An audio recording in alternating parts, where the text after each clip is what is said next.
Many children are convinced they have seen UFOs, and a few of these witnesses also believe they have been abducted by aliens. Author Bud Hopkins was one of the first researchers to investigate the abduction phenomenon, and he believes these children are among the most credible witnesses he has ever interviewed. From the Midwest to New York, these stories of alien visitations are strikingly similar. Manhattan-based writer Bud Hopkins has researched thousands of alleged alien abductions.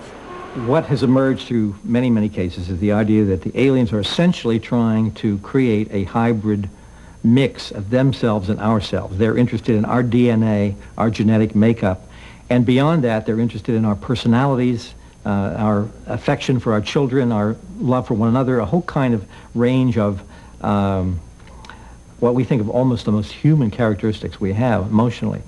One of his most remarkable cases is that of John Cortelia, an 11-year-old boy from New York's Lower East Side. When it happened, I had woke up from my sleep, and I had the sudden urge to look out the window in my living room. So I got out of my bed and I just, went into my living room. I looked out the window and I saw something emerging from the water. So I didn't know what it was. I just watched it as it came toward my window. And as my mother passed me, I was screaming, and she didn't even hear me. So this thing just pulled me through the window. John claims that these aliens took him aboard a UFO. They just took me into the door, and I was just laid down onto my stomach looking out these windows. I do remember some sort of a scraping with a sort of long rounded object, sort of like a knife, scraping me or scratching me with it, trying to hurt me or something. I woke up the next morning like it was a dream, only though I knew it wasn't a dream.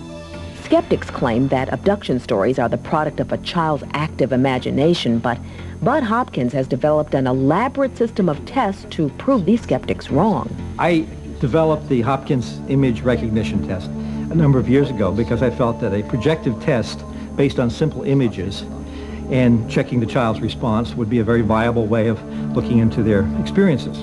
So I show these children first Santa Claus, and we go through Batman and clowns and police and so on. When we come to the alien out of 10 pictures, which is very neutral, we just listen to what the child says, how the child responds. I have seen a child absolutely fold up in tears, hide herself in her father's lap crying, "I don't want that man in my dreams. That's the man who takes me away."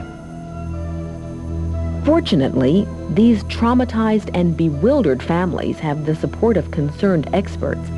Newport Beach, California is the home of Dr. Deborah Trincala.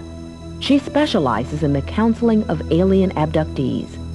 I think it's very important that we look at children who've had anomalous experiences in the following way. We need to listen to them.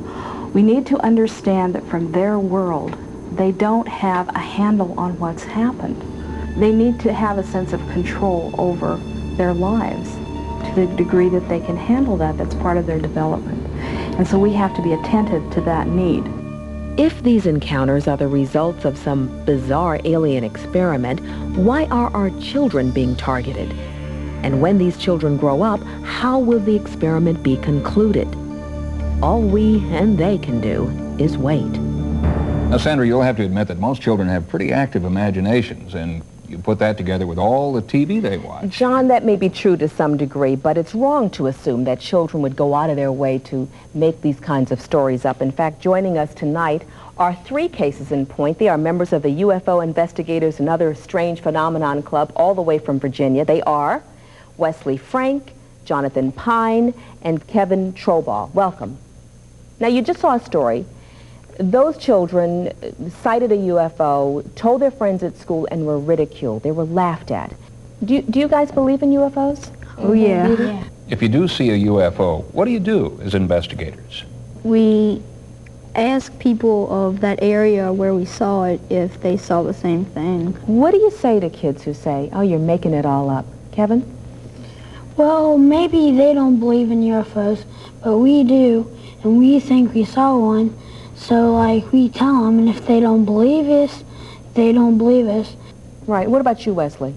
If I believe there's like UFOs and stuff, then that's all that matters to me. Well, keep looking at the skies. We're glad that you care, and good luck with your investigations. We'll be right back.